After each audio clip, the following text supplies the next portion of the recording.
Ya, udah? Belum?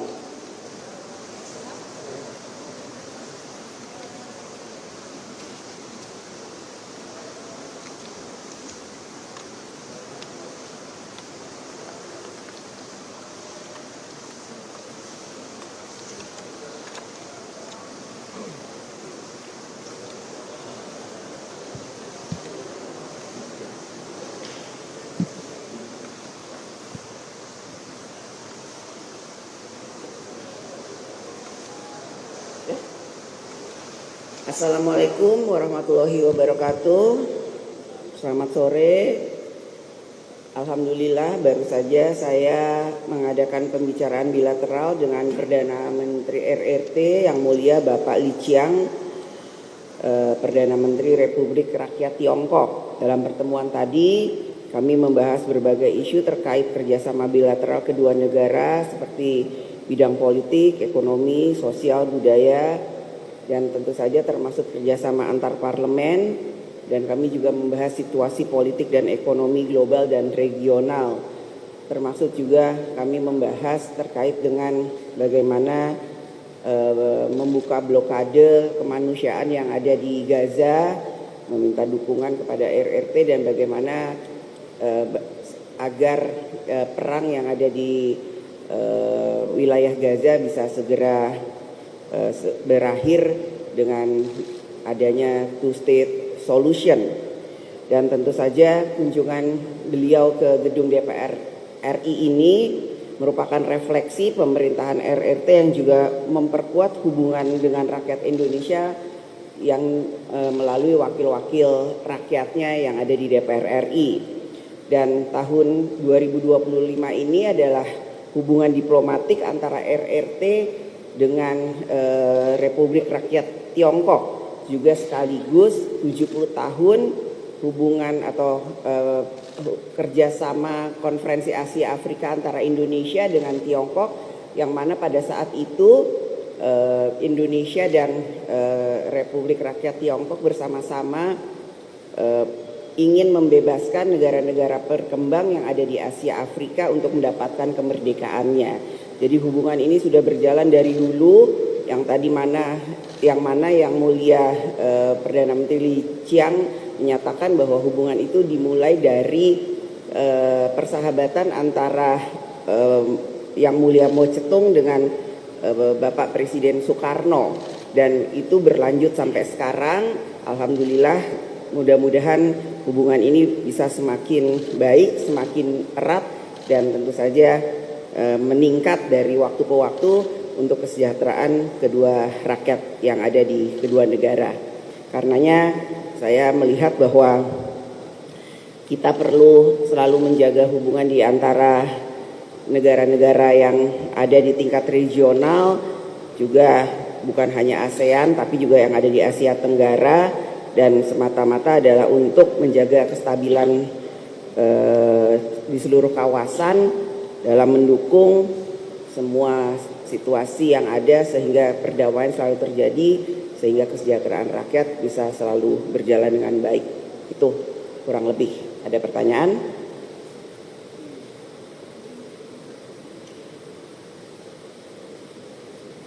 Ya, izin Bu, saya Raiza dari Remol ID, Bu. Apakah ada pembahasan tentang investasi yang bakal masuk ke Cina, Bu?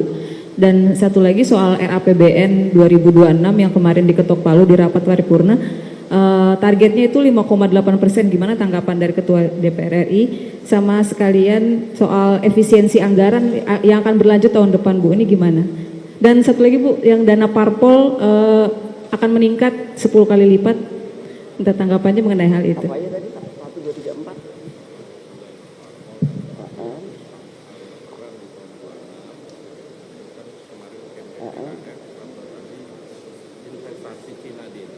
Terkait investasi negara Cina, tentu saja DPR melalui regulasinya dan hal-hal yang perlu didorong, kita akan mendukung kebijakan dari pemerintah, tentu saja yang sama-sama saling menguntungkan di antara kedua negara melalui kebijakan-kebijakannya di kementerian terkait, untuk ya bagaimanapun investasi dari RRT merupakan investor ketiga terbesar yang ada di Indonesia, begitu juga Indonesia juga harus meningkatkan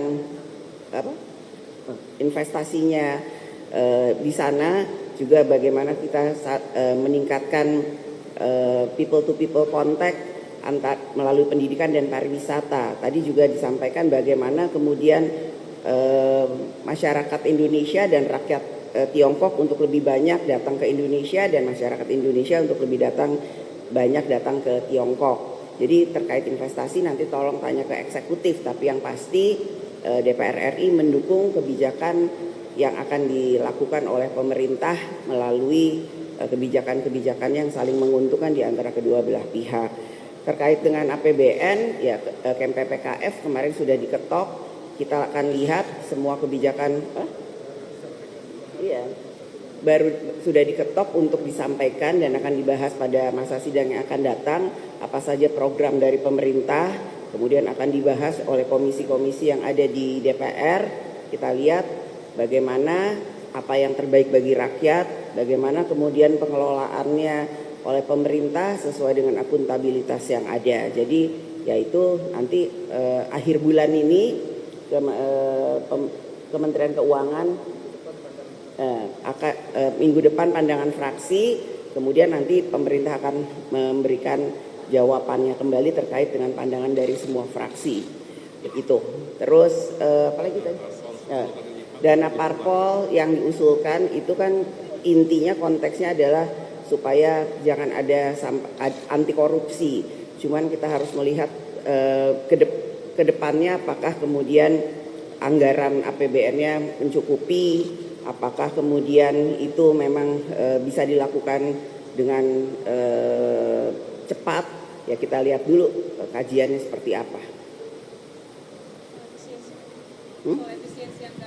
Efisiensi anggaran selama itu memang baik untuk rakyat, DPR RI tentu saja akan mendukung. Dan karenanya kita lihat dulu dari postur yang terbaru ini bagaimana. Yang pasti sebanyak-banyaknya adalah untuk kesejahteraan rakyat. Ibu, saya izin bertanya, saya Suara dari Kompas TV. Diketahui yang UU TNI itu kan di uji material ke MK, itu salah satunya mahasiswa dari UII. Nah ini ternyata mahasiswa setelah melakukan uji material ini mendapatkan intimidasi. Bagaimana tanggapannya Ibu? Terima kasih. Apa tuh, Mas? Iya, nggak apa-apa. Jawabannya ya kita nanti akan pertanyakan. Nggak, emang betul. Oh. Ini saya baru juga tahunya dari media, namun jika memang seperti itu kita akan lihat apakah yang mengintimidasi, kita akan pertanyakan kepada aparat penegak hukum siapa yang kemudian mengintimidasi, atas dasar apa diintimidasi dan kenapa terjadi hal tersebut.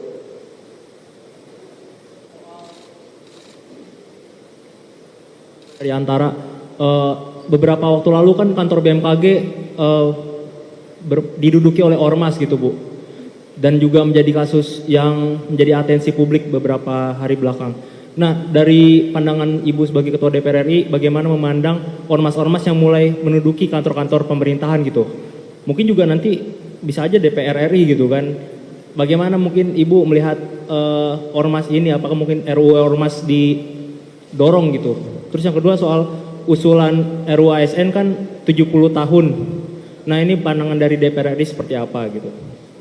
Terkait ormas, kami minta pemerintah menindak tegas ormas-ormas yang mengganggu ketertiban, ya apalagi kemudian meresahkan masyarakat, dan mengevaluasi keterlibatan ormas-ormas yang kemudian berbau premanisme.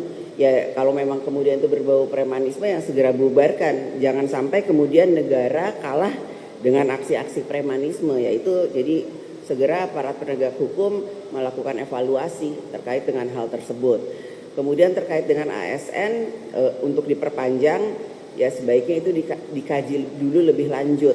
Yang penting bagaimana kemudian produktivitas dari hal tersebut, dan apakah itu memang kalau diperpanjang produktivitas dari kepegawaian itu akan lebih baik.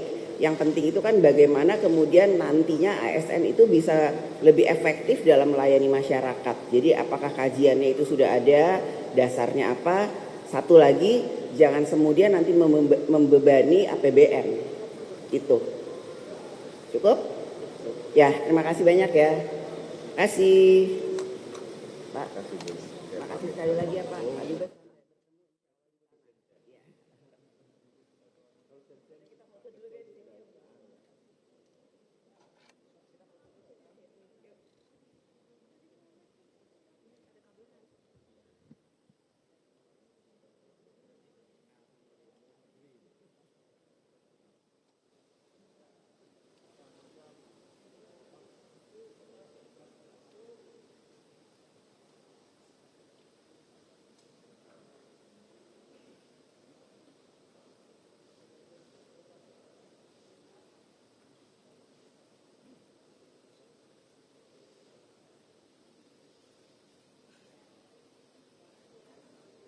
Download Tribun X sekarang, menghadirkan lokal menjadi Indonesia.